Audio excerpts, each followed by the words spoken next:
потому что он не умел пользоваться магией огня, но оказалось, что он сильнейший в мире маг ветра. Кадзума Канаджи считался неудачником в семье Канаджи, которая славилась своими магами огня. Он не мог использовать даже крошечную частичку огня, и когда проиграл в поединке за право стать наследником семьи своему двоюродному брату, отец был так разочарован, что выгнал его. Кадзума был опустошен, но уехал из страны, чтобы стать сильнее, и через 4 года вернулся в Японию как могущественный маг ветра. Он приходит к человеку, который нанял его, чтобы разобраться с призраком в его доме, но обнаруживает, что там уже собрались другие люди. Другой маг, стоящий перед ним, Юки, высокомерный парень из семьи Канаджи. Юки оскорбляет Кадзуму, называя его неудачником, и говорит ему убираться. Внезапно из ниоткуда появляется призрак, и Юки пытается его изгнать, надеясь получить награду. Он использует магию огня на призраке, который удваивает силу и возвращает ее ему. Весь особняк в огне, и Кадзума пользуется этим, чтобы заставить клиента заплатить в 100 раз больше, если тот хочет выжить. Мужчина соглашается, и Кадзума тут же призывает духов ветра, чтобы помочь ему, и с их помощью тушит огонь в особняке. Затем он заключает демона в барьер ветра и разрезает его клинками ветра, уничтожая его навсегда. После этого он пинает Юки и говорит, что ему не стоит притворяться, будто он ранен,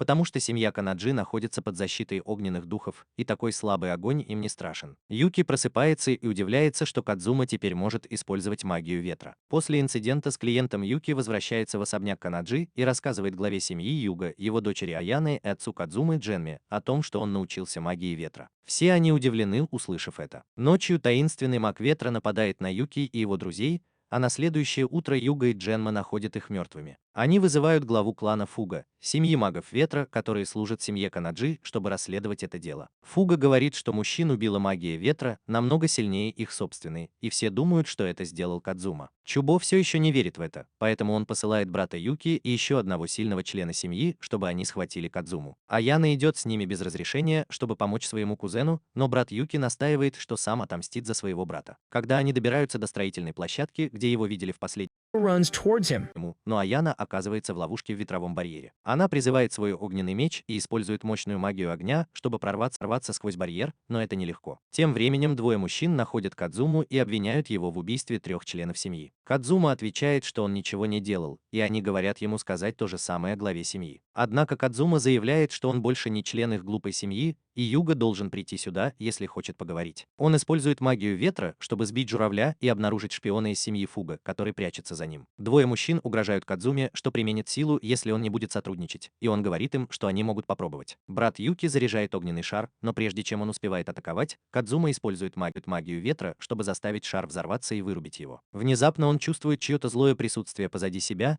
и скрытый маг ветра нападает на 2 мужчин из семьи Канаги и убивает их, разрушив здание. Кадзума в шоке. Он поднимает голову и видит руку, скрытую духами ветра. Рука исчезает, и он замечает за спиной яркий огонь и оборачивается, чтобы увидеть Аяна, девушку, которая победила его и стала главой семьи. Аяна думает, что он убил еще 2 членов ее семьи и яростно нападает на него, но Кадзума увертывается и говорит ей, что это недоразумение. Она не хочет ничего слышать, и Кадзума даже обезоруживает ее, чтобы поговорить. Но она призывает свой огненный меч обратно. Кадзума отпрыгивает назад, когда Аяна призывает духов огня, чтобы усилить свою магию, и атакует его, но он отбивает ее атаку. И она не может поверить, насколько сильным он стал. Кадзума снова говорит ей, что это не он убил членов ее семьи, и просит ее самой найти другого мага ветра. Затем он насмехается над Аяной и говорит, что если она станет главой семьи, то Канаиджи обречены. С этими словами Кадзума улетает и становится невидимым, а когда порыв ветра раздувает юбку Аяна, она проклинает его и говорит, что никто никогда его не простит. Казума забирается на высокое здание и понимает, что кто-то пытается обвинить его в нападении на семью Канадзи, но он не собирается позволять этому человеку делать все, что он хочет. Аяна рассказывает Джуга и Геме о Казуме, и они верят, что он не виноват. Гема вызывается привести его сына в семейный дом,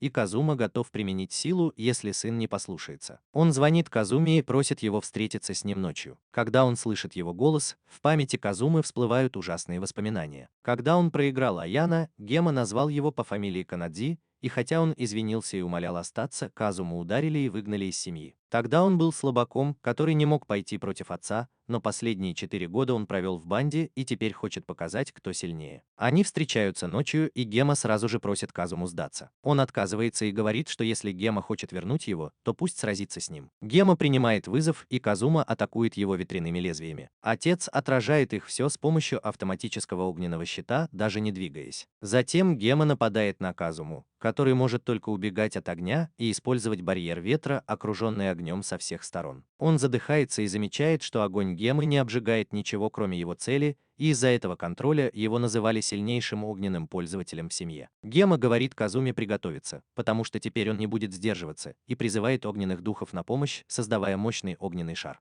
Как только он собирается запустить его, Казума использует свой секретный прием и заставляет его взорваться, управляя ветром. Но Дженма остается невредим, хотя он буквально горит, и говорит, что он не настолько слаб или глуп, чтобы попасться на эту уловку. Он говорит, что разочарован в Казуме, и тот спрашивает, чего он ожидал от него. После нескольких мелодраматических диалогов Джема решает показать сыну свою истинную силу. Он призывает еще больше огненных духов, и его огонь внезапно становится синим, что является высшим уровнем огненной магии, и только один человек может использовать ее в поколении. Однако у нашего героя тоже есть козырь в рукаве, и он призывает множество духов ветра и побеждает Джему. Он сдувает его огонь и вырубает его, и Джема понимает, что его сын вырос.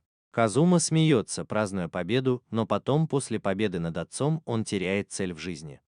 Позже он идет в отель и чувствует, что от него прячется маг огня. Казума зовет его и находит своего младшего брата Рена, который пришел сюда, чтобы попросить его сдаться семье. Казума зовет его в номер поговорить, и Рен спрашивает, не является ли он контрактором, получившим магию ветра напрямую от короля духов ветра. Он знает, что контракторы самые сильные маги, и в интернете ходят слухи о легендарном контракторе из Японии. Казума говорит брату, что он идиот, но верит всему, что читает в интернете, а потом незаметно меняет тему и спрашивает Рена, зачем он здесь. Рен задает ему тот же вопрос о том, что он убил членов семьи Канаджи, но Кадзума говорит, что это неправда. Он говорит, что Джуга тоже ему поверит. И хотя Кадзума знает, что это не так, он не хочет идти к Джуга, потому что это будет означать, что он сдался семье, которая его бросила. Кадзума говорит, что ему все равно, даже если семья будет уничтожена из-за могущественного мага ветра, и Рен начинает плакать, потому что не смог убедить своего брата помочь им. Кадзума не может сдержать слез и говорит Рену остаться на ночь. Позже, когда Кадзума наблюдает за спящим Реном, он снова чувствует присутствие зла и понимает, что нападавший рядом. Нападавший использует свою силу, чтобы разрезать отель пополам, и Кадзума не может в это поверить. Он будет Рена и хватает его, чтобы выпрыгнуть в окно. Но когда они выпрыгивают из окна, они видят, что Аяна была там, потому что следила за Кадзумой. Она думает, что он убегает, потому что боится ее, и часть здания, которая была разрезана, падает на нее. Она бредит и думает, что Аяна устроила засаду, чтобы убить ее. Она бы не намочила штаны, даже если бы они были на ней, но она все равно стоит на своем, когда Кадзума использует огненную магию, чтобы защитить себя. Когда здание падает на нее, Кадзума тоже приземляется в безопасности и чувствует, что нападавший все еще рядом. Он говорит Рёну спрятаться, и сразу после этого таинственный нападавший появляется позади него. Кадзума тепло приветствует его и говорит, что ему все равно, что он сделает с семьей Канаджи, но он не позволит никому причинить вред своему брату. Казума атакует его воздушными лезвиями, но они не причиняют ему никакого вреда. Вдруг он слышит крик Рена и понимает, что на него напали. Пока Казума отвлекается, злодей нападает на него, но Казума уворачивается и контратакует в воздухе, где он может рассмотреть его лицо. Злодей исчезает, и Казума понимает, что Рена похитили, поэтому он отправляется спасать его. Как только он уходит, из-под обломков появляется Аяна, прожигая здание насквозь, и решает убить Казуму за то, что он так с ней поступил. Казума направляется прямо к особняку Канаджи и не может вспомнить ничего хорошего об этом месте. Он не хотел сюда приходить, но у него нет выбора, потому что ему нужна их помощь, чтобы спасти Рена. Как только он входит в ворота, 5 мужчин останавливают его и обвиняют в убийстве, и Казума вспоминает, что они все издевались над ним в прошлом. Они нападают на него, но их жалкие огоньки не причиняют ему вреда, и он всех их сдувает. Он говорит им, что у него дело только к главе семьи, а не к безымянным приспешникам. И тут появляется Джуга, чтобы поздороваться. Он смеется, услышав, что Казума надрал задницу его отцу, но потом становится серьезным, когда узнает о похищении Рена. Кажется, он знает, кто за этим стоит и их мотивы, поэтому просит Казуму зайти внутрь и поговорить. Джуга показывает ему книгу с фотографиями магов ветра, и Казума узнает мужчину, с которым столкнулся. Он утверждает, что тот выглядел нечеловечески и от него исходила злая аура, и теперь Джуга подтвердил его подозрения. Прежде чем Казума успевает рассказать подробности, в комнату врывается Аяна и нападает на Казуму с пылающим мечом, но Джуга приказывает ей остановиться. Она в недоумении, а он ругает ее за то, что она сбежала и напала на гостей. Аяна называет Казуму убийцей, но Джуга говорит, что Казума невиновен, а их враг – клан Фуба. Он утверждает, что человек, с которым столкнулся Казума, это Рю, сын главы клана Фуба,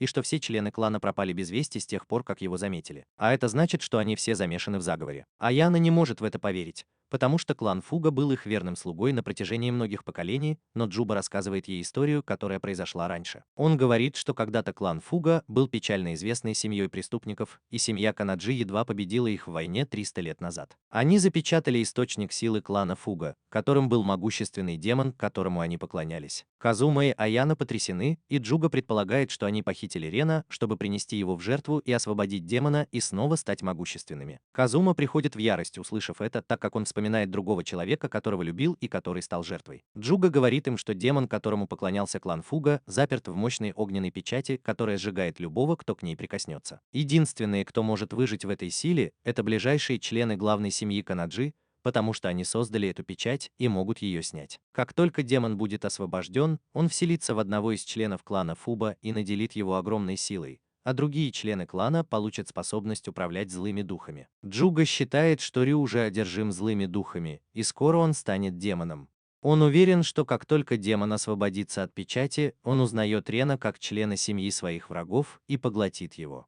Аяна яростно заявляет, что не допустит этого. Она призывает клан Фуба и говорит, что их обида несправедлива, ведь семья Канаджи приняла их и направила на правильный путь. Казума не согласен с ней и утверждает, что семья Канаджи использовала их только как инструменты и ничего для них не сделала. Он знает, как в этой семье обращаются с беспомощными людьми, и поскольку клан Фуба подвергался издевательствам в течение 300 лет, они были правы, когда восстали. Джуга тоже согласен с Казумой и говорит, что пытался все исправить, но к тому времени, как он пришел к власти, было уже слишком поздно. Аями это не волнует, и она хочет пойти и спасти Рена. Она говорит, что он не был рожден для того, чтобы его съел демон, и эти слова отзываются в Казуме. Когда он вспоминает, как кто-то еще из его прошлого сказал то же самое перед тем, как ее принесли в жертву. Он говорит Аяме, что она не сможет справиться с Рю и кланом Фуга в одиночку, поэтому он придет и поможет ей. Он просит ее сжечь злых духов внутри Рю огненным мечом, а с остальными он разберется сам. Аями не доверяет ему, но Джуга доверяет и просит Казуму помочь. Однако Казума делает это не из благотворительности и говорит, что они должны заплатить ему наличными, потому что они больше не его семья. Юга соглашается заплатить и сообщает Кадзуме, где находится запечатанный демон. Кадзума и Аяна едут к горе, где запечатан демон, и всю дорогу спорят. Внезапно Кадзума чувствует присутствие зла и выскакивает из машины, схватив Аяна, и они выпрыгивают из машины. В тот момент, когда они выходят из машины, порыв ветра разрезает машину пополам, и она взрывается. Аяна с недоверием смотрит на это, а Рю спускается с неба. Кадзума говорит, что не позволит ему пожертвовать своим братом. Он просит Аяна сосредоточиться на ближнем бою, потому что в дальнем бою она будет в невыгодном положении. Он обещает поддержать ее, и Аяна призывает свой огненный меч и бросается на Рю, выпуская огненные шары. Рю блокирует ее атаки, и даже когда она нападает на него с мечом, ему удается защититься и оттолкнуть ее. Аяна в отчаянии просит Кадзуму помочь, но он уже улетает. Он говорит Аяна самой разобраться с Рю, потому что ему нужно срочно спасти Рена, и улетает. Тем временем Рен стоит перед запечатанным демоном, в тело которого клан Фуга поместил злых духов, чтобы управлять им. Они приказывают ему снять печать, и он использует свои силы, чтобы освободить демона. Демон бросается на Рена, но внезапно сильный порыв ветра прижимает его к земле и отбрасывает всех членов клана Фуга.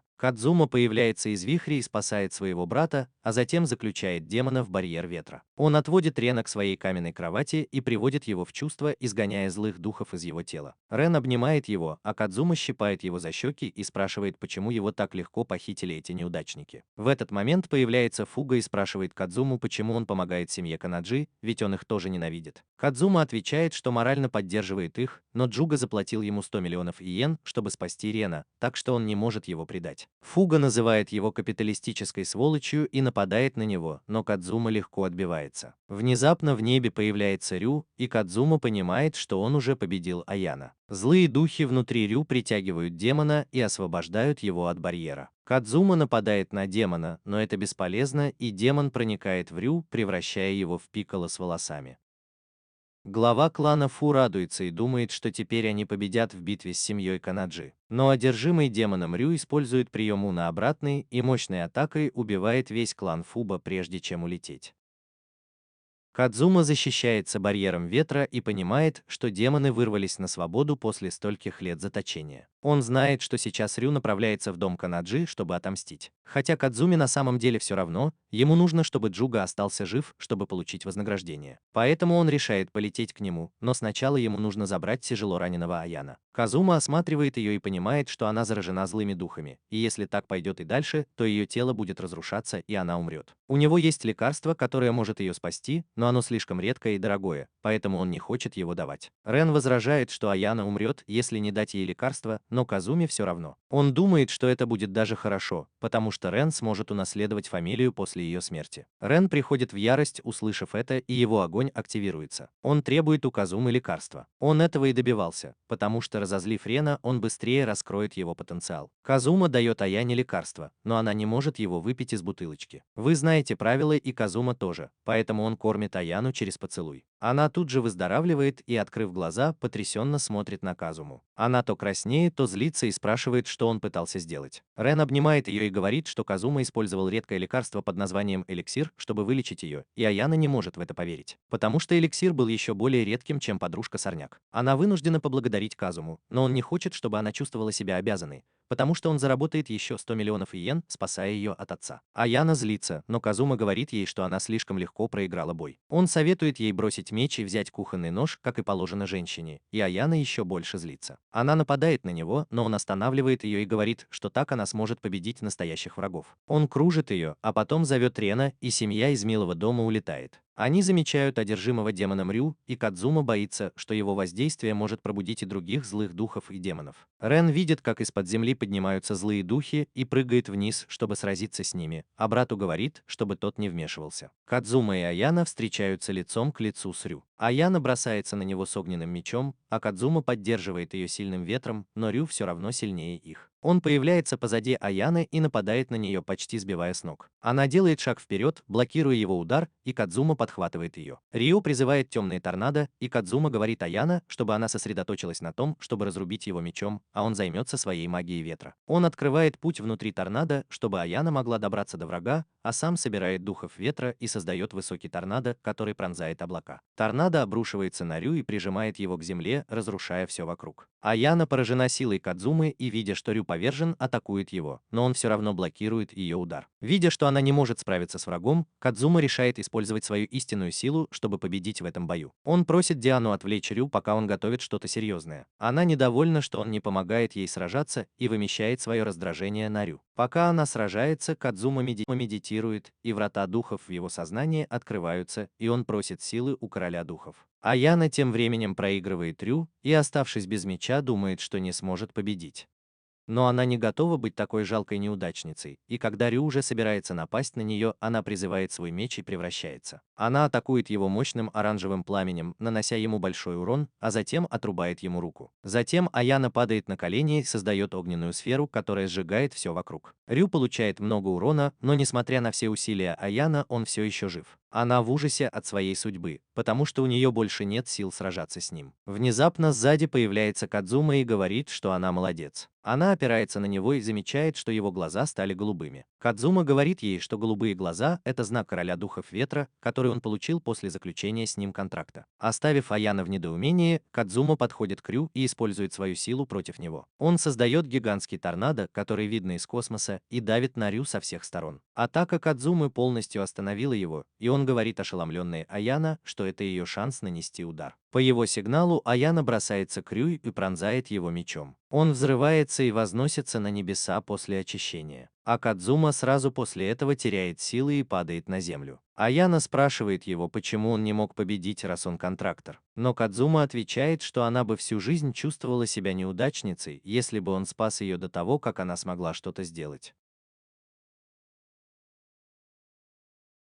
Он хвалит ее за решительность, и его слова медленно начинают растопить сердце Аяна. Вскоре туда приходит Рен и видит миссис Аяна и Казуму в разорванной одежде. Он оборачивается, думая, что они снимают видео для ее поклонников, и Аяна приходит в ярость и сразу же нападает на Казуму. Вскоре Джуга устраивает вечеринку в своем доме, чтобы отпраздновать завершение инцидента с семьей Фуба, и главный гость Казума опаздывает на вечеринку. Джуга приветствует его, несмотря на то, что остальные недовольны его присутствием. Казума садится, и Рен обнимает и целует его, но он холодно реагирует и расстраивает ее. Аяна утешает Рен и нападает на Казуму, а синеволосая девушка по имени Мисао кланяется ему. Она из побочной ветви семьи Канеги и назначена личной помощницей Казумы. Ему интересно услышать, что она готова служить ему даже в постели, и он уже собирается поцеловать ее, но Аяна отталкивает их. Она защищает Мисао, говоря, что ей не нужно ничего делать для этого человека, но Мисао отвечает, что Казума отомстит за ее брата, поэтому она должна делать все, что захочет. Аяна утверждает, что у него уже есть деньги на это, и Казума соглашается, добавляя, что он частично виноват в смерти брата Мисао. Он говорит, что даже если бы он не вырубил его взрывом, он не смог бы увернуться от атаки Рю, но, возможно, он бы как-то выжил. Услышав это, Мисао приходит в ярость. Казума говорит ей, чтобы она перестала сдерживать свои чувства, и она серьезно воспринимает его слова и нападает на него с ножом. Однако он не может пробить барьер Казумы. Мисао волнуется и просит отца перестать пить чай и что-нибудь сделать, поэтому он говорит Кадзуме, чтобы тот наказал наглую девчонку, иначе они сами решат, как ее наказать. Кадзума отвечает, что в этом нет необходимости, потому что ему никогда ничего не угрожало. Джуга все еще не может оставить без внимания поведение Мисао, поэтому он на месяц лишает ее свободы. Мисао плачет и кричит, спрашивая Кадзуму, почему ее брат умер, и он отвечает, что он был слабым. Аяна ругает его за то, что он говорит неподобающие вещи, но Кадзуме все равно, и он уходит с вечеринки. Позже Аяна злится из-за того, что произошло раньше, и когда она возвращается из школы, ее друзья думают, что она поссорилась со своим парнем. Она смущается, когда говорит, что у нее нет парня, и тут появляется Кадзума с красивой блондинкой. Увидев, что Кадзума обнимает очаровательную девушку, Аяна ревнует, а потом замечает, что они идут из района, где много отелей для свиданий. Женщина спрашивает Кадзуму, не его ли это девушка, потому что она выглядит рассерженной, увидев их вместе, но он говорит ей не обращать на нее внимания, потому что она всегда злится. Они уходят, блондинка насмехается над Аяна, которая приходит в ярость, но все еще не признается в своих чувствах к Кадзуме. Она убегает, говоря подруге, что у нее важное дело, и идет искать Кадзуму. Не найдя его, она просит Рена о помощи, но им обоим не удается его найти. Однако, когда они делают перерыв, Рен замечает Кадзуму в кафе, и Аяна заставляет его спрятаться. Они продолжают наблюдать за Кадзумой, который, кажется, кого-то ждет, и вскоре появляется Миса. Когда она выходит из кафе, держа Казуму за руку, Аяна и Рен не могут поверить, что она так быстро изменила свое поведение. Они решают проследить за ними, и хотя Казума замечает их, он не обращает на них внимания. Мисао ведет его в отель для свиданий, и Аяна так злится, что поджигает столб, что, честно говоря, должно насторожить любого мужчину, который ценит свое достоинство. Однако в отеле Мисао оставляет Казуму, и внезапно в него стреляет снайпер. Сразу же появляются наемники и расстреливают Казуму, а потом бросают в него гранаты. После нападения Мисао думает, что отомстила. Аяна и Рен приходят к ней, и она говорит им забрать тело Казумы. Но они говорят, что он еще жив.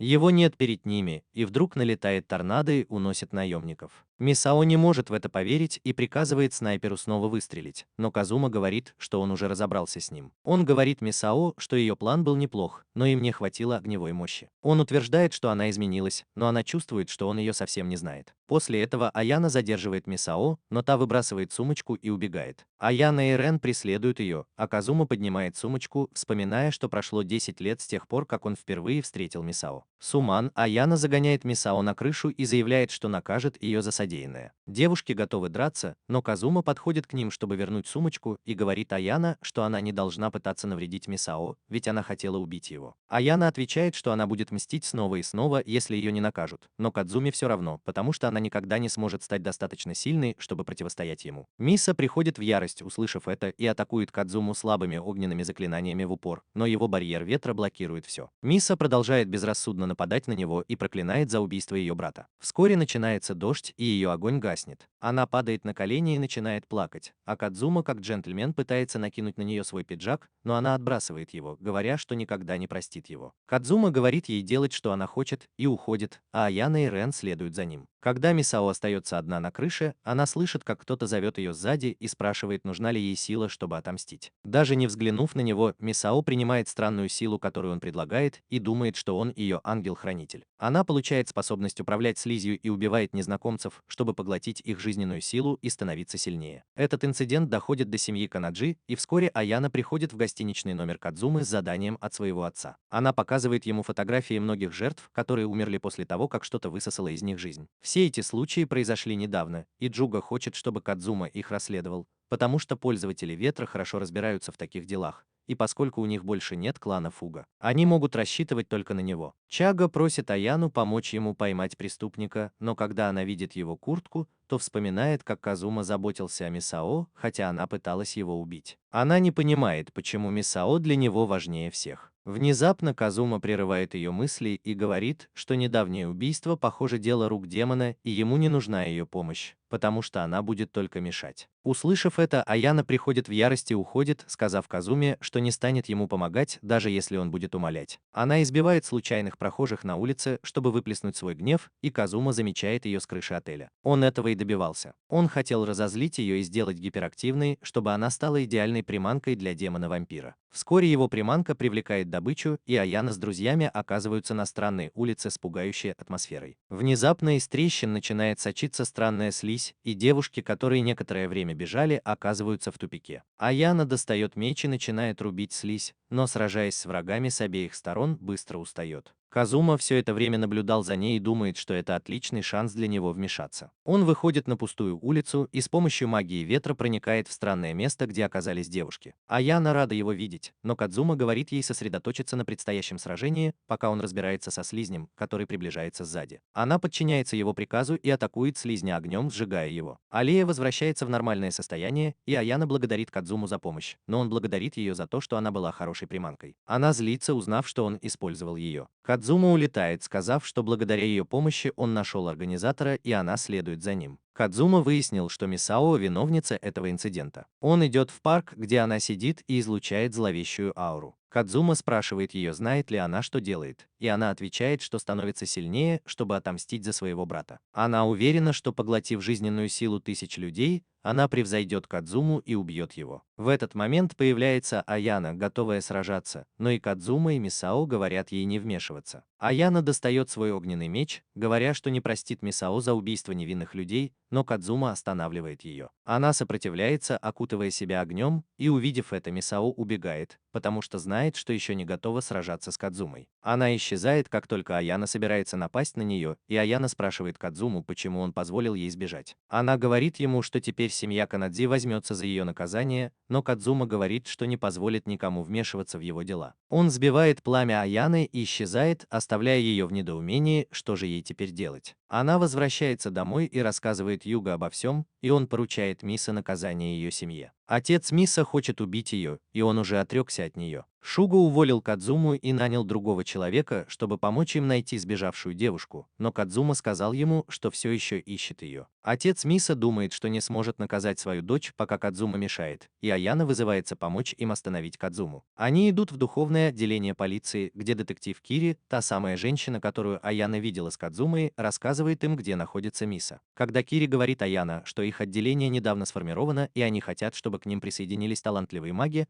она спрашивает, не пыталась ли она нанять Кадзуму в тот день. Кири смеется и говорит, что это было личное дело, и Аяна очень злится. В этот момент начинается шоу, и семья Миса встречается с ней. Кири спрашивает Аяна, не собирается ли она присоединиться к ним, но та отвечает, что ее задача – задержать Кадзуму на несколько минут, чтобы другие смогли убить Миса. Она уверена, что сможет продержаться несколько минут, поэтому взяла Рена в качестве живого щита. Аяна смотрит прямую трансляцию драматического воссоединения Миса и ее семьи. Она надеялась, что Аяна придет сюда, чтобы убить ее, потому что чувствовала ее ревность из-за того, что Кадзума уделяет ей все свое внимание. Аяна приходит в ярость, услышав это, и бросается на эту грубую девчонку, но тут Кири говорит, что Кадзума уже идет сюда. Поэтому она берет Рена и выбегает на улицу, чтобы остановить его. Аяна забирается на крышу, гадая, сколько она сможет продержаться против Кадзумы, и тут видит, что он летит к ним. Она спрыгивает с крыши и, падая, запускает в него огненные шары, но он блокирует все ее атаки. Аяна достает меч, чтобы напасть на него, но он и это блокирует и говорит, что прием был неплох.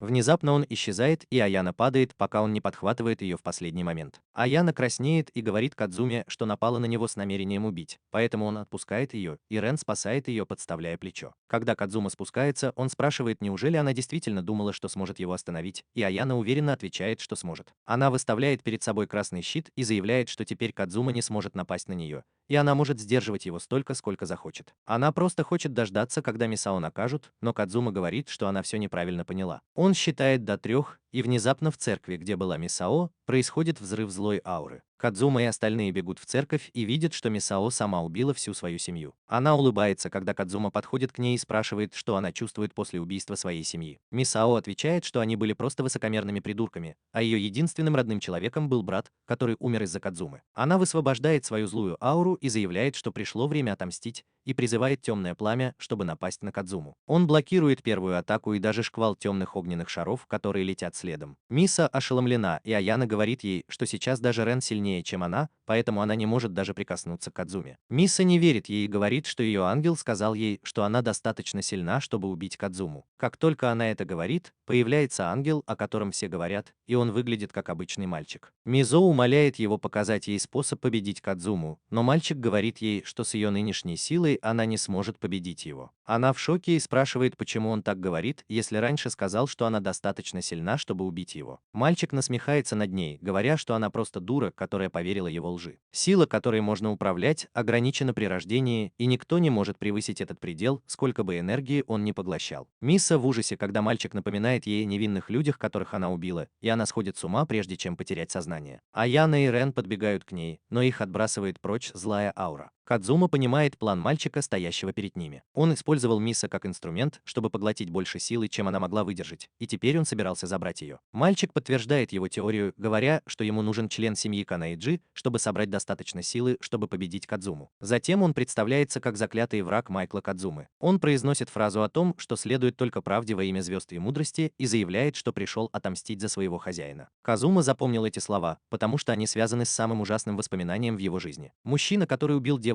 в его воспоминаниях, сказал те же слова перед тем, как принести ее в жертву, и Кадзума понимает, что это был хозяин Майкла. Он в ярости и говорит мальчику, что отправит его в ад, как и его хозяина. Он атакует его ветряными лезвиями, но они не причиняют никакого вреда. После этого Майкл поднимает Мизо, и внезапно вокруг нее появляется темная версия слизи, которая разрастается и принимает форму дракона. Майкл садится на голову дракона и говорит, что убьет Казуму с его помощью. Он предупреждает, что Мизо используется как ядро дракона, и если дракон будет уничтожен, она тоже погибнет. С этими словами он входит в тело дракона, чтобы управлять им. Дракон атакует их темным пламенем. И когда они уворачиваются, Казума спрашивает Аяна, может ли она очистить дракона, не причинив вреда девушке, используя особую способность семьи Канадзи. Аяна отвечает, что она еще не научилась этому, и Казума теряет уверенность из-за ее бесполезности. Дракон снова атакует их, и уклонившись от него, Аяна спрашивает Казуму, серьезно ли он хочет спасти Мису. Он отвечает, что хочет, чтобы она жила, и Аяна ревнует и обижается. Она бросается к дракону и атакует его голову, но та регенерирует. Аяна продолжает уклоняться от его атак, но думает, почему Казума так беспокоится о Мисе, и отвлекается на эти мысли, и дракон атакует ее щупальцами. Она вот-вот получит ранение, но Казума спасает ее и улетает. Дракон нападает на него сзади, но Рен сжигает его щупальца, чтобы защитить его спину. Аяна все еще ревнует и спрашивает Кадзуму, почему он спасает ее, когда ему нужна только Мизо. Он отвечает, что хочет спасти ее и всех остальных. Он говорит, что его сила бессмысленна, если он никого не может спасти. В этот момент они приземляются в безопасной зоне. Кадзума заявляет, что он спасет всех и убьет Майкла, чтобы одержать полную победу, и никто не будет против. Внезапно он чувствует слабость и понимает, что получил ранение, когда защищал Аяна. Аяна говорит ему, что нужно остановить кровотечение и подлечиться, но Кадзума отвечает, что должен идти спасать остальных. Аяна злится и говорит, что сначала он должен позаботиться о себе, а потом уже о других. Она ругает его, говоря, что с такой раной он никого не спасет, и обещает задержать дракона, пока он не поправится. Кадзума обнимает ее и благодарит, говоря, что в будущем она станет хорошей женщиной. Аяна смущается, а он просит ее задержать дракона на 5 минут, потому что ему этого хватит, чтобы прийти в себя. Аяна идет помогать Рёну, который сражается с драконом один. Он в шоке, когда видит кровь брата на Аяна, но она говорит ему, что он может ей доверять. Пока они сражаются с драконом, Кадзума медитирует и открывает врата в мир духов, чтобы использовать всю силу контрактора. Он появляется на поле боя как раз в тот момент, когда Аяна собирается использовать свою магию ветра, чтобы превратить меч в синее пламя. Кадзума отталкивает ее с помощью магии ветра, и она пронзает мечом темного дракона, а затем атакует его голову. Одного удара достаточно, чтобы охватить все тело дракона пламенем, и он сгорает и тает. Аяна падает, но Кадзума подхватывает ее, и они сталкиваются лицом к лицу с Майклом, который выбирается из-под обломков и не понимает, почему проиграл. Он думает, что даже после поглощения силы тысяч людей он не смог победить Кадзуму. Но увидев его голубые глаза, он понимает, что тот контрактор. Майкл проклинает его, и голубое пламя поглощает его, и он умирает. Мисао без сознания, и Кадзума накидывает на нее свой плащ, говоря, что ей пора возвращаться домой. Она не хочет этого делать, потому что теперь, когда она осознала свои непростительные грехи, она хочет умереть. Кадзума называет ее дурой, говоря, что одной ее смерти будет недостаточно, чтобы расплатиться за все преступления, которые она совершила. Он говорит, что умереть – это самый простой выход, и Мисао плачет, спрашивая, что ей делать в таком случае. Кадзума говорит ей жить дальше, чтобы она могла расплатиться со своими долгами. Он хочет, чтобы она начала с него, потому что она причинила ему больше всего неудобств. Он просит расплатиться с ним своим телом, и Мисао готова это сделать. Но Аяна не может позволить Кадзуме получить удовольствие, и она нападает на него, прежде чем он успевает добраться до Мисао. Инцидент исчерпан, и зимой Казума, Аяна и Рэм отправляются в храм, где Мисао служит монахиней. Казума чувствует себя преданным, потому что она не отплатила ему так, как он хотел, и он проклинает Джуга за то, что тот предложил ей стать монахиней. Пока они идут к храму, Мисао спрашивает Казуму, почему он так старался спасти ее,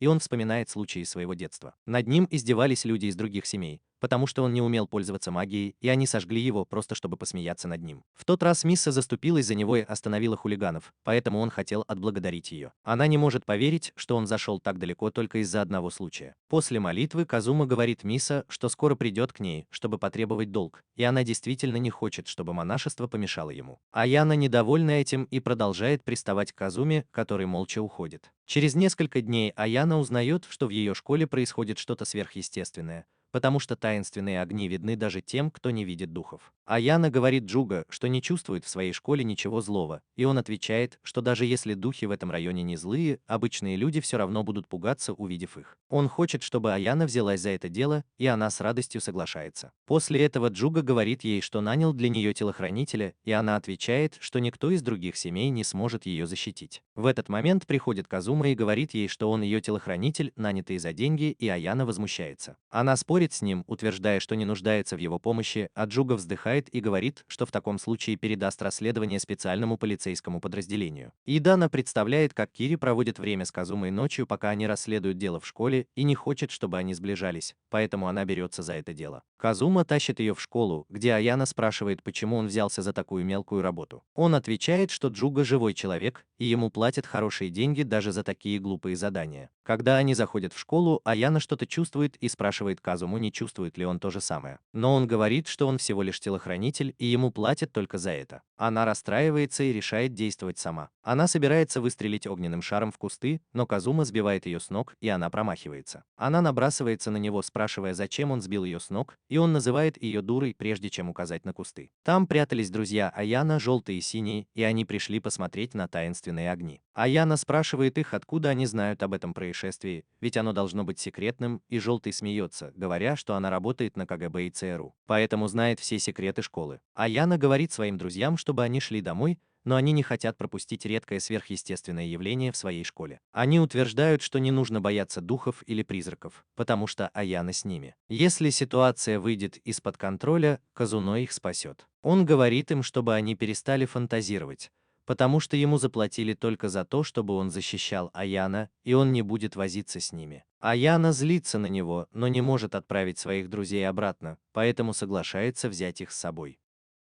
Когда они заходят в школу, Желтый рассказывает о 7 тайнах их школы, и единственное уникальное из них – это шепчущее вишневое дерево. Аяна не верит слухам и говорит, что если бы здесь было что-то подозрительное, Казума бы уже это заметил. Как только она это говорит, он останавливается и выпускает ветер назад, и тот снова начинает дуть на девушек. Аяна злится и думает, что Казума сделал это специально, но он уверяет ее, что это не он. Внезапно мимо них пролетает таинственный свет, и подруга Аяна делает несколько снимков. Они хотят еще и идут дальше, а Аяна требует, чтобы Казума объяснил, что ему известно об этой ситуации. Он отказывается, и Аяна притягивает его к себе. Но он вырывается из ее объятий, целуя ее в нос. Она в замешательстве, когда вдруг свет появляется позади нее и ударяет ее по голове. Аяна падает, а таинственный свет приказывает всем людям идти домой, иначе они понесут наказание. Аяна злится и атакует свет огнем, ветром, а голос, исходящий от него, дрожит, когда он улетает, приказывая ей держаться подальше. Она собирается снова напасть, но Кадзума останавливает ее и гасит огонь, прежде чем тот успевает причинить какой-либо вред. Аяна спрашивает, почему он ее остановил, и он отвечает, что чувствует, что загадочный свет что-то замышляет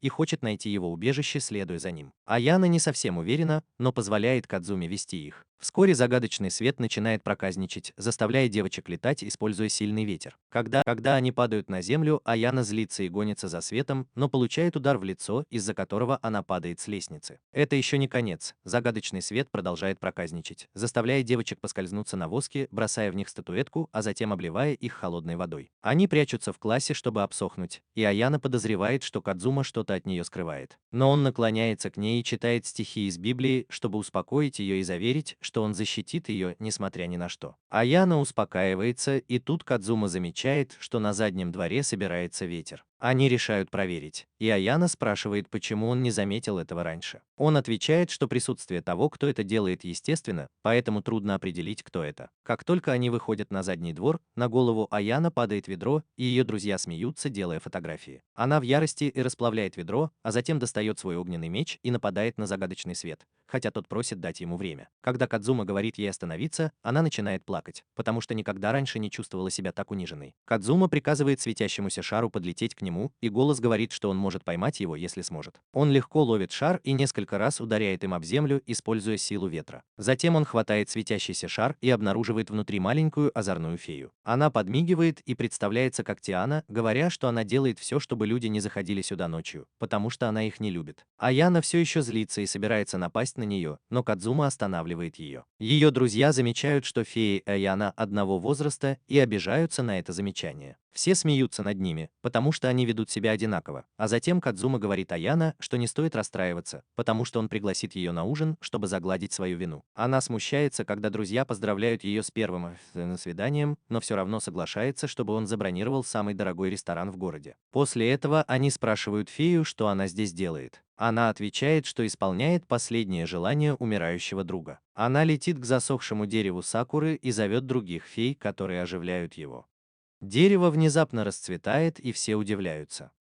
Сильный порыв ветра сдувает лепестки цветов, и дерево снова становится мертвым, а феи улетают. Когда они идут домой, девочки говорят, что фей можно простить за их шалости, потому что они старались защитить пейзаж. Но Кадзума с ними не согласен и говорит, что если бы феи действительно хотели защитить цветущее дерево, то ничего бы не делали. Они устраивают беспорядки, чтобы привлечь внимание, не потому что они глупые, а потому что хотят разыграть глупых людей. Аяна злится, когда слышит это, и проклинает феи, а ее друзья наконец понимают, что Кадзума знал об этом с самого начала, но не говорил ей правду. Потому что ему тоже нравилось смотреть, как ее разыгрывают. Позже Аяна продолжает тренироваться с демонами, а Кадзума выступает в роли ее телохранителя, но ему особо нечего делать. Они, как всегда, ссорятся, но уже начали лучше ладить, и Кадзума каждый раз, когда они вместе отправляются на задание, приглашает ее на ужин. Аяна всегда заказывает самое дорогое блюдо в самом дорогом ресторане, но Кадзума богат, поэтому его это не беспокоит. Однажды, когда они ужинают, он слышит, как фея ветра зовет его, и уходит из-за стола, сказав Аяна, что у него важное дело. Он находит фею Тиану на улице и спрашивает, откуда она узнала, что он заказчик. Она говорит, что ей рассказал глава ее клана и попросил связаться с ним, потому что он единственный, кто может помочь найти украденное сокровище их клана. Тиана умоляет Кадзуму вернуть это сокровище человеку, который его забрал, иначе весь их клан может исчезнуть. Кадзума спрашивает, какое вознаграждение он получит за работу, и Тиана говорит, что они феи ветра,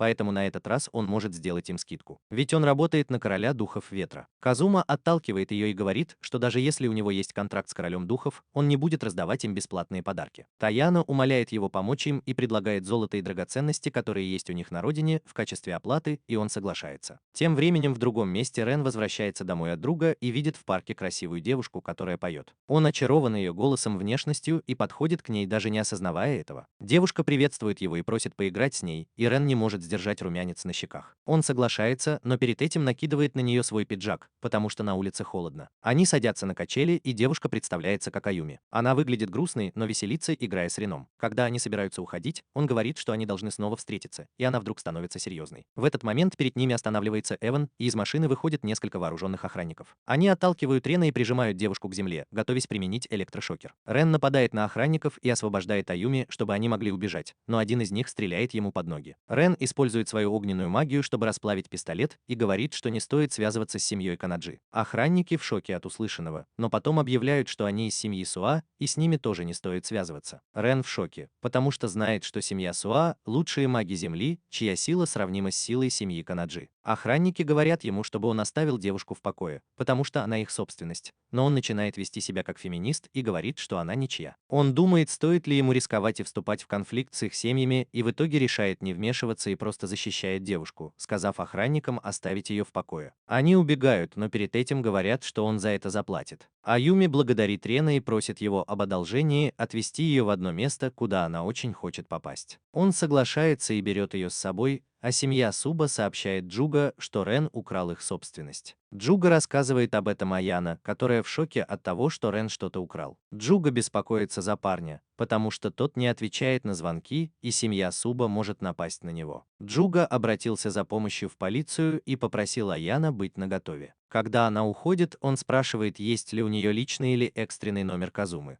потому что это могло бы помочь в расследовании. Аяна говорит, что у нее нет его номера, и уходит из ресторана, расстроенная тем, что Рен не заплатил по счету. Тем временем Казума едет на фее Тине, которая посылает ему в голову изображение его сокровища. Она не говорит, что это было яйцо или семечко, но Казума думает, что сможет найти сокровище, просто посмотрев на изображение и узнав, кто преступник. Он удивлен, что ворами оказались никто иные, как члены семьи Сува, которые славились как лучшие маги Земли. Казума знал их как бессердечную и хитрую семью, у которой нет ни чести, ни совести, и уже давно пытался их уничтожить. Он говорит, что это отличный шанс напасть на них, и теперь Тана его боится.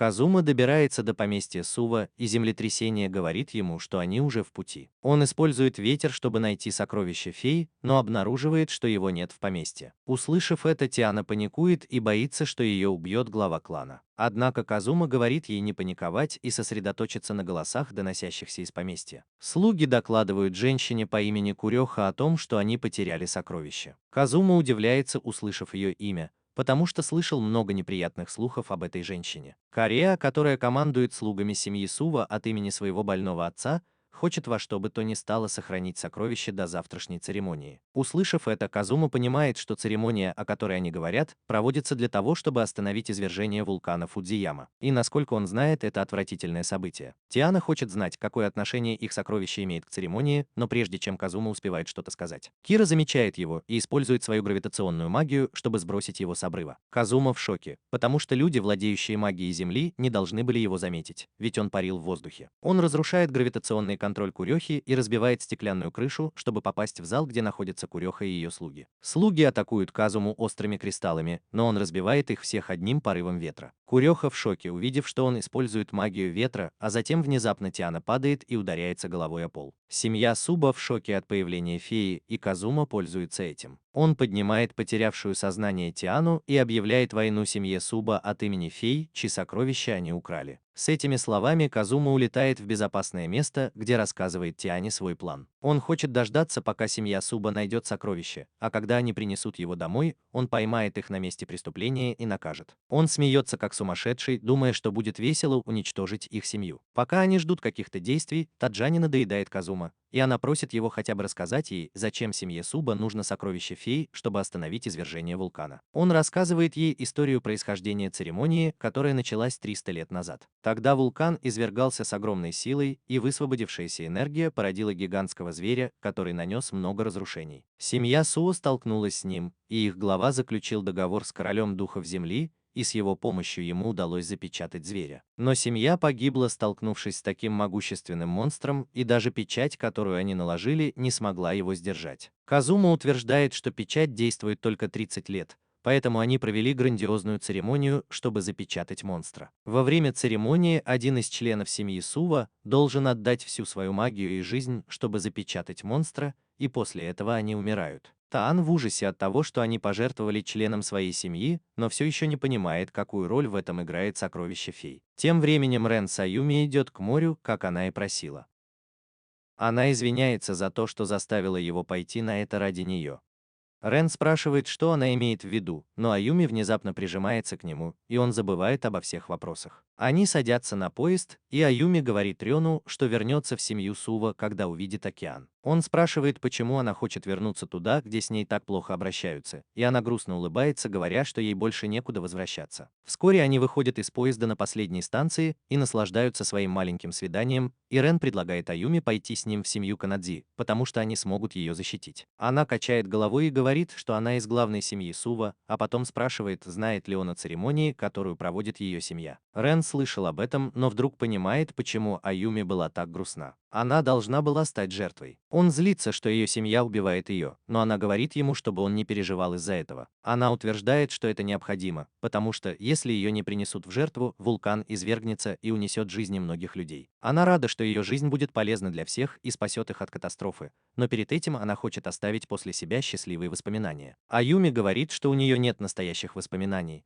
потому что, видимо, в ее мозг были вложены чужие воспоминания. Вот почему она хотела сама увидеть много всего, чтобы создать настоящие воспоминания. И вот почему она хочет увидеть море. Рен тронут ее историей и обещает Аюми, что защитит ее любой ценой. Он говорит ей, чтобы она перестала говорить, что хочет умереть, и он обязательно найдет способ остановить извержение вулкана и спасти ее жизнь. Аюми рада слышать его слова и надеется, что они сбудутся. После этого они идут к морю, и Аюми с удовольствием плещется в воде. Рен хочет сделать ей подарок и использует свою магию огня, чтобы создать для нее искусственный закат. Она растрогана его жестом и говорит, что очень рада, что встретила такого доброго мальчика, как он. В этот момент приходят двое из семьи Цува и говорят Аюми, что если у нее остались хорошие воспоминания, она может вернуться с ними и сыграть свою роль в церемонии. Аюми называет девушку Маюми, и Рен удивляется, спрашивая, не ее ли это старшая сестра. Маюми не одобряет эти слова и говорит, что не хочет, чтобы ее сравнивали с жалкой девчонкой. Аюми вздрагивает, услышав это, а потом Маюми просит Рена вернуть имущество семьи Цуа. Не успевает он ответить, как Аюми возвращает ему куртку и уходит, поблагодарив его за все. Она подходит к Маюми, которая дает ей пощечину, а потом даже служанка избивает бедную девушку, обвиняя ее в том, что она сбежала, чтобы Маюми не пришлось жертвовать собой. Она бьет ее головой о пол, а потом наступает на нее. Рен не может этого вынести и нападает на мужчину, говоря, что не позволит издеваться над девушкой у него на глазах. Он заявляет, что будет защищать Аюми,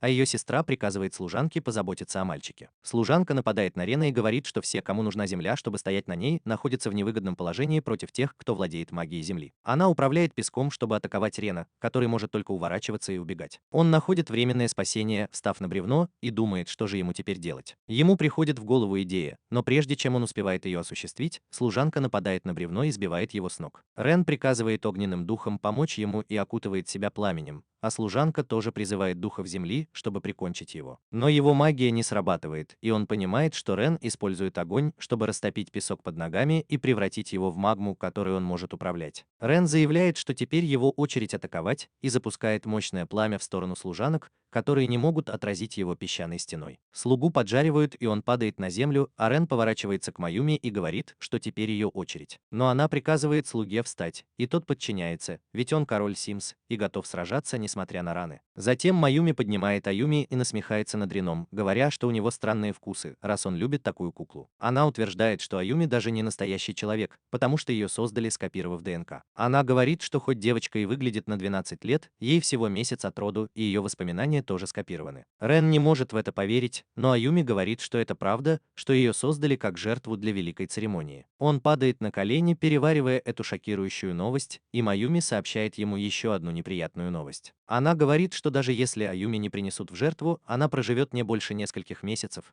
потому что ее создали без особой подготовки. Вдруг появляется Аяна и смотрит на Рена, стоящего на коленях. Она спрашивает Маюми, что они с ним сделали, и та отвечает, что физически они его не трогали. Аяна подходит к Рену, а Маюми замечает детектива Кири, которая принесла красный головной убор. Она просит передать семье Канаджи, что они не будут выдвигать обвинения за глупые поступки их сына, но в следующий раз им следует быть осторожнее. Маюми уезжает, но Кири знает, что проблемы семьи Цуа еще не закончились. Кадзума, этот хулиган, ждет у дома семьи Цуа. Он будет спящую на его голове фею и говорит ей, что их цель приехала. Когда Маюми и Аюми выходят из машины, Тина, фея, забирает сокровища у Аюми. Она говорит Кадзуме, что пора приступать к работе, и он должен забрать сокровище, даже если придется ее убить. Но Кадзума пока не собирается возвращаться домой, потому что хочет забрать сокровище прямо во время церемонии, чтобы увидеть, как семья Цуа будет в отчаянии. В особняке Маюми ее клон и служанка приветствуют Куреху, которая рада, что они нашли девушку. Она отпускает служанку и уводит двух девушек куда-то. Слуга замечает их, и на следующее утро он спрашивает Куреху, почему его госпожа до сих пор не вернулась в свою комнату. Она смеется над его пустыми угрозами и решает наградить его за преданность. Она ведет его в святилище семьи Сува и показывает ему гигантский хрустальный столб в центре пещеры. Кура говорит слуге заглянуть внутрь столба, и он видит там Маюми. Он требует объяснить, почему она оказалась в ловушке, и Курея говорит, что Аюми сбежала в последний момент, и они не успели закончить церемонию. Поэтому Маюми должна отдать немного своей силы, чтобы завершить церемонию. Кира уверяет простого лорда, что его господину не грозит смертельная опасность, но все может измениться, если кто-то вмешается. Она рассказывает ему о Кадзуме, который пришел объявить войну их семье от имени фей и обладает такой же силой, как и она. Слуга в отчаянии, потому что понимает, что не сможет защитить Миюми от такого могущественного врага. И Курия спрашивает, нужна ли ему огромная сила, которая поможет защитить его любимую госпожу от всего на свете. Она предлагает ему эту силу, и он без колебаний принимает ее. После этого Кира идет к своему отцу, которого она превратила в камень, чтобы он не мешал ее планам. Он говорит, что никогда не хотел мешать ей проводить великую церемонию, но его не устраивали ее амбиции. Кира насмехается над ним, говоря, что если бы он хотел помешать ее планам, то мог бы попытаться поговорить с ней, прежде чем покушаться на ее жизнь. Но он потерпел неудачу, и теперь его наказание – быть запертым в камне. Она говорит ему, что собирается использовать для церемонии даже Маюми, и просит его не двигаться и посмотреть на конец семьи Цуба своими глазами. Она спускается из пещеры рядом с хрустальным столбом, думая, что сегодня вечером ее амбиции осуществятся. Тем временем в доме Кеннеди Джуга получает звонок от семьи Суа, которые говорят ему, чтобы он больше не позволял членам своей семьи вмешиваться в их церемонию. Как только звонок заканчивается, в его комнату заходит Аяна, и Джуга говорит, что он недавно разговаривал с Реном, и тот все еще подавлен из-за того, что случилось с девушкой. Но он знает, что они не имеют права вмешиваться в грандиозную церемонию, проводимую семьей Сума, и говорит Аяна, чтобы она не поддавалась эмоциям. Она соглашается и говорит, что не будет делать ничего опрометчивого, а затем подходит к Рен, который сидит у пруда в подавленном состоянии. Она толкает его в пруд, когда он не отвечает на ее зов, и спрашивает, почему он бросил девушку. Он не понимает, о чем она, и она говорит, что когда семья Цуа забрала ее, он сидел там и ничего не сделал, чтобы остановить их. Рен отвечает, что не знает, что делать, потому что Аюми – клон, созданный специально для проведения церемонии. И Дану говорит, что это не важно, потому что они стали друзьями, и он должен сделать все, что в его силах, чтобы помочь другу. Рен глубоко задумывается над ее словами и размышляет, что ему делать. Он чувствует, что должен позволить другу пожертвовать собой, чтобы остановить извержение вулкана, но потом начинает плакать, осознав свои истинные чувства. Он хочет снова увидеть Аюми и извиниться перед ней за то, что бросил ее раньше. Именно это и хотела услышать Аяна, и он говорит Рен, что они должны пойти и быстро пробраться в дом Цуа, но только чтобы извиниться перед Аюми и больше ничего. Но они не знают, что Аюми уже готова к церемонии. Ее сопровождают в пещеру охранники, где ее ждет Курея. Она насмехается над ней, говоря, что ее бросил парень, и хотя Аюми говорит, что это не важно, продолжает говорить об этом. Она говорит ему, что люди глупые создания, которые слишком сильно поддаются эмоциям. Внезапно приходят слуги и сообщают ей, что два мага огня напали на незваных гостей, и Аюми сразу понимает, что Рен пришел за ней. Снаружи Аяна сжигает слуг семьи Туа, потому что они нашли их и напали первыми. Рен напоминает ей, что она хотела пробраться незаметно, но она отвечает, что корабль уже отплыл. Внезапно слуги нападают на них с камнями, и Рен говорит, что он пришел не для того, чтобы мешать церемонии, и уйдет после встречи с Аюми. Но Аяна не так терпелива, она атакует парней и расчищает путь. Внезапно с неба падает каменный голем и преграждает им путь. Аяна атакует его огненной магией, но это не причиняет ему никакого вреда. Голем смеется, говоря, что такие слабые атаки ему нипочем, и Рен узнает голос слуги, с которым он дрался. Голем стреляет в незваных гостей каменными пулями, но Аяна сжигает их своим огненным мечом. Она говорит Рену идти вперед и встретиться со своей девушкой, а сама разберется с великаном. Рен сомневается, но, повинуясь ее приказу, бежит вперед. Голем не собирается его отпускать и создает из земли дополнительную руку, чтобы схватить его. Айдан набросается на помощь и ударяет голема своим огненным мечом, но это не помогает, и голем отбрасывает ее. Она удивляется, почему ее огненный меч не действует на голема, и тот говорит ей, что сопротивляться бесполезно. Он хватает Ранина за руку и угрожает раздавить его, если кто-нибудь из них посмеет шевельнуться. Рану больно, и он спрашивает лорда Симпа, когда тот успел так сильно измениться. Лорд Симп отвечает, что это произошло из-за того, что он получил огромную силу, необходимую для защиты своего господина. Он объясняет, что жизнь Маюми была бы в опасности, если бы кто-то вмешался в церемонию, поэтому он стал могущественным, используя секретную технику Креи, и отказался от своей человечности, чтобы спасти своего господина. Рен начинает потеть, потому что не может соперничать с ним на турнире, но потом находит способ убедить его, что он поступает неправильно. Он утверждает, что если он погибнет, защищая своего господина, Маюми будет грустить. Но лорд Симп не хочет слушать его нравоучения и пытается повалить его на землю. К счастью, в этот момент появляется Кадзума и отрубает руки и туловище голема, чтобы спасти своего брата. Аяна удивляется, увидев его, и спрашивает, что он здесь делает. А Теяна появляется позади него и говорит, что наняла его прямо сейчас. Кадзума не дает ей рассказать правду и говорит, что это долгая история. Он также советует Аяне и Рену быть осторожными, потому что голем еще не умер. Части его тела ползут друг к другу и мгновенно сливаются, и Кадзума спрашивает, что здесь происходит.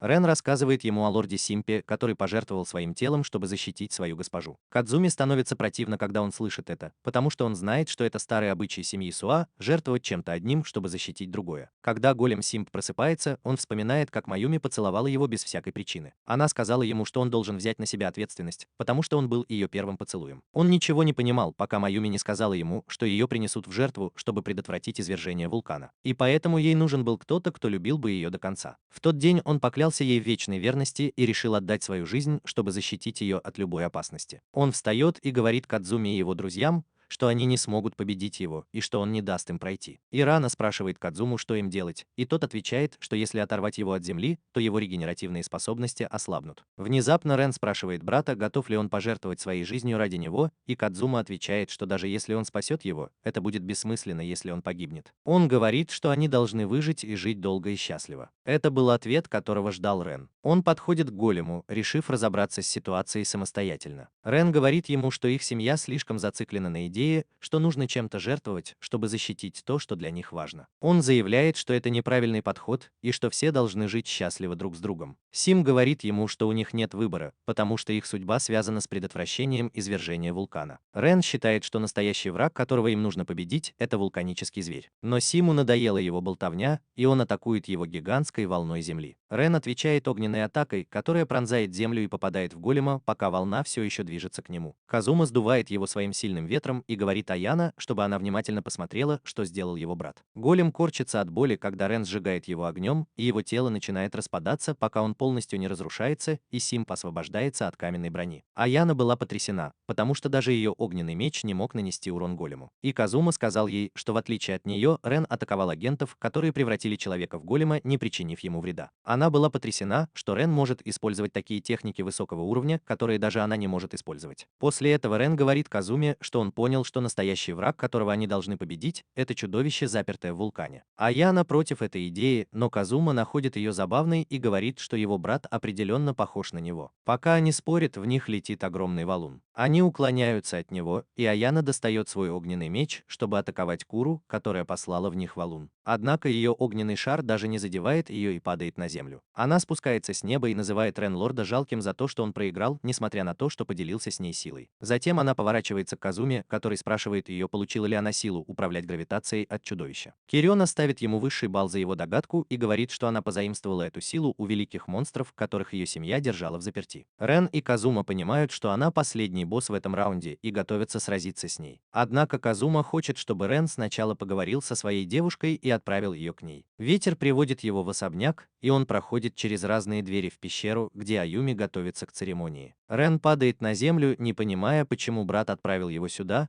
но потом видит Аюми и понимает, что заранее нашел ее с помощью магии ветра. Они оба рады видеть друг друга, но перед ними появляются стражники и спрашивают, что он здесь делает. Рен уверенно заявляет, что сначала он пришел сюда, чтобы в последний раз увидеть свою девушку, и извиняется за то, что вчера не смог прийти. Но теперь он понял, что это не так важно. Теперь он хочет спасти ее и Маюми. Рен говорит, что не позволит никому умереть, и они вместе будут сражаться с чудовищем. Стражники говорят, что это невозможно, и угрожают силой выгнать Рена. Но когда он говорит им, что уже дважды победил простого лорда, они понимают, что не смогут с ним справиться. Они убегают, оставляя Рена с Аюми. Он говорит ей, что они победят чудовище, и никто не будет принесен в жертву, но она не верит ему. Она чувствует, что гора взорвется, если ее не принесут в жертву, но Рен уверяет ее, что должен быть другой способ решить эту проблему. Аюми тронута и спрашивает Рена, почему он готов зайти так далеко ради нее, ведь она скоро умрет, даже если ее не принесут в жертву. Рен говорит ей, что если ее жизнь коротка, то нужно ценить каждый миг и обещает исполнить все ее мечты, если она пойдет с ним. Это сообщение доходит до Аюми, и она говорит, что хочет прожить с ним долгую и счастливую жизнь. Они смотрят друг другу в глаза, и тут появляется Кадзума и представляется девушке своего брата. Рен спрашивает, где Аяна, и узнает, что Кадзума использовал ее как приманку, чтобы отвлечь Курию. Рен недоволен этим, но Кадзума говорит ему, что нужно спешить,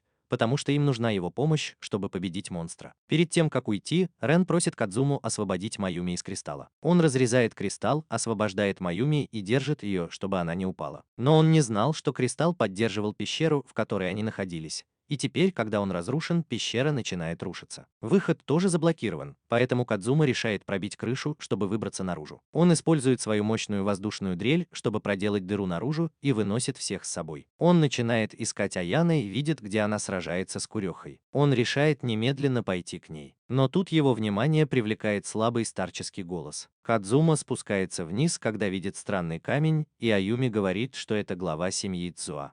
Он хочет знать, что здесь происходит, но окаменевший мужчина просит его остановить Куреху, прежде чем умрет. Куреха сражается с Аяна, которая использует против нее магию огня, но магия Куи, которая притягивает все к себе, поглощает все ее атаки и заставляет ее отступать. Она говорит Аяна, что даже могущественная семья Канадзи ничто перед силой вулканического зверя. Кури вспоминает, как она родилась без способности управлять магией Земли. Вот почему она стремилась к большой силе, и скоро она получит ее. Она продолжает атаковать Аяна гравитационной магией, и как бы Аяна не пыталась контратаковать, она не может устоять. К счастью, Аяна быстро находит способ победить Корею. Она использует мощную огненную магию против ее гравитационных сфер, которые сжимаются и исчезают, сгорая в пламени. Хотя Аяна и выглядит уверенно, она знает, что долго не продержится, и гадает, когда же вернется Кадзума. И как по заказу появляется Кадзума со всей бандой. Аяна злится, что он снова бросил ее и пинает его, но он легко блокирует удар и замечает, что белый цвет ей не идет. Аяна краснеет и отступает, но тут видит, что Рен спас свою девушку и поднимает ее. Пока они разговаривают, Кадзума замечает, что кто-то напал сзади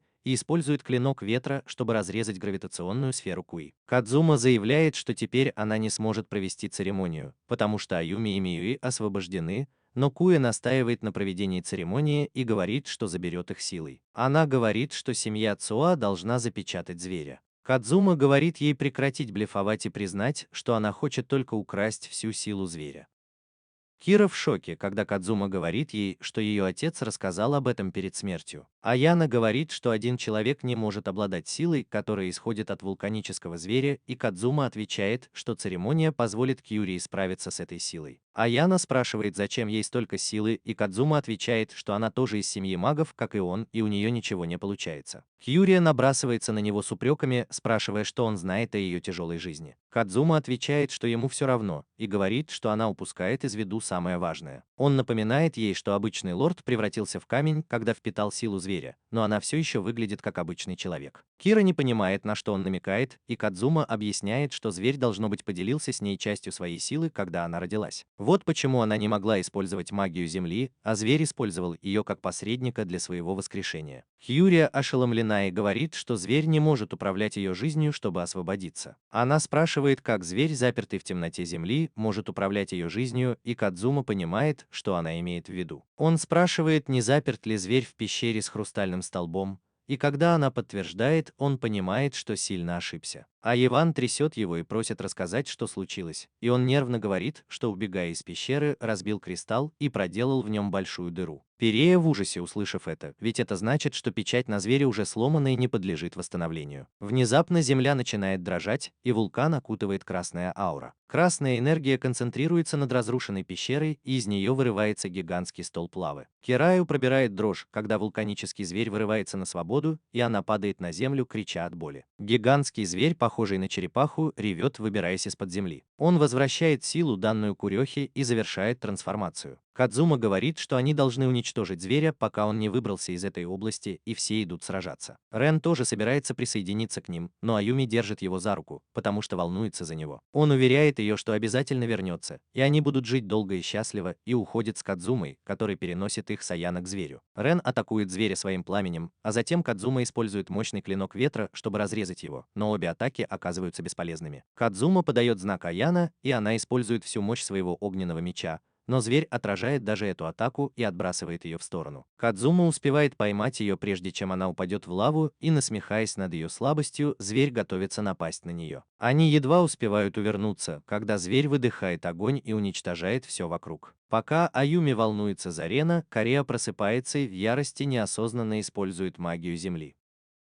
Она в ярости на зверя, который забрал у нее все, и приказывает духам земли дать ей силу. С другой стороны, Казума и его семья продолжают атаковать зверя, и вскоре он понимает, что их атаки даже не достигают цели. Потому что зверь использует свою огромную духовную силу как барьер, чтобы отражать их удары. А Инама говорит ему перейти в режим контрактора, но он чувствует, что это слишком опасно, потому что он может использовать эту силу только 5 минут, а потом станет легкой мишенью. Он хочет найти способ ослабить защиту зверя хотя бы на минуту, и его желание исполняется. Из-под земли появляются каменные шипы и сковывают зверя. Кириха выплескивает свою ярость на зверя, который разрушил ее жизнь, и теперь, когда он лишился сил, она может использовать свою магию земли. Но ее шипы рассыпаются, едва коснувшись зверя, и она ничего не может сделать, кроме как проклинать его. Зверь атакует ее гравитационной силой, и Кирея испаряется, не оставив и следа. Не теряя ни секунды, Рен обрушивает на зверя шквал атак, и тот отлетает, пробив землю. Казума ловит его и поднимает на более высокую позицию, откуда продолжает атаковать зверя. А Юни наблюдает за всем этим и понимает, что так они не победят. В ее голове звучат слова Рена, который просит ее провести с ним всю жизнь, и она решает посвятить ему свою жизнь. Она начинает великую церемонию, и исходящее от нее сияние ослабляет силу зверя. Рен понимает, что она делает, и просит ее остановиться, потому что она погибнет, если закончит церемонию. Казума говорит, что Аюми лучше всех знает правду, но несмотря на опасность, она решила сражаться, чтобы жить с ним. Казума спрашивает, что он будет делать, чтобы жить с ней, и Рен отвечает, что он убьет монстра. Он просит Казуму и Аянова поделиться с ним силой, и они с радостью соглашаются. Казума открывает врата духов и активирует силу контрактора. Он взлетает высоко в небо и мощным порывом ветра поднимает черепаху, обнажая ее слабое брюхо. Аяна и Рен бегут к ней и, объединив силы, наносят удар огнем, который пробивает дыру в монстре.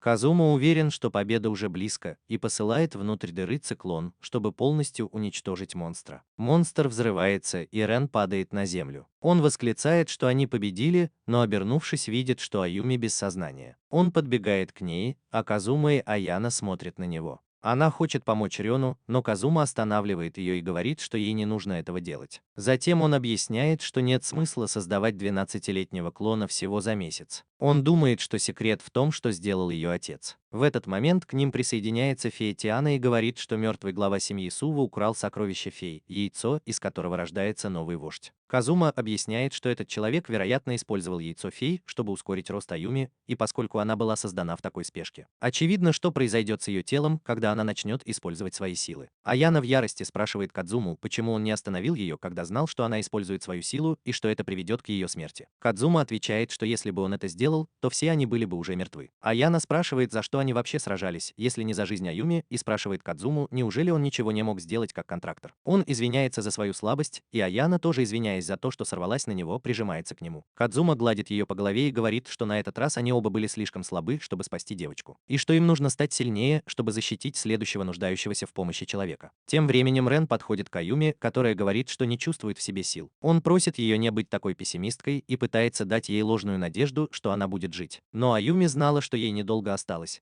и была рада, что прожила свою жизнь с ним. Маюми тоже просыпается и извиняется за то, что плохо с ней обращалась. Внезапно тело Аюми начинает распадаться на части. Рен плачет над ней, но она просит его с улыбкой отпустить ее. Он соглашается и сквозь слезы улыбается ей, говоря, что любит ее. Она шепчет ему на ухо, что тоже любит его, и превращается в песок. Кадзума и Амияна приходят туда, когда она уже рассыпается, и из ее останков выпадает волшебное яйцо. Рен долго плачет и даже спустя долгое время не может забыть свою первую любовь. Он сидит на пляже и думает, как мог бы спасти Аюми, когда к нему подходит Кадзума и говорит, что она была счастлива по-своему. Он говорит, что благодаря тому, что она встретила его,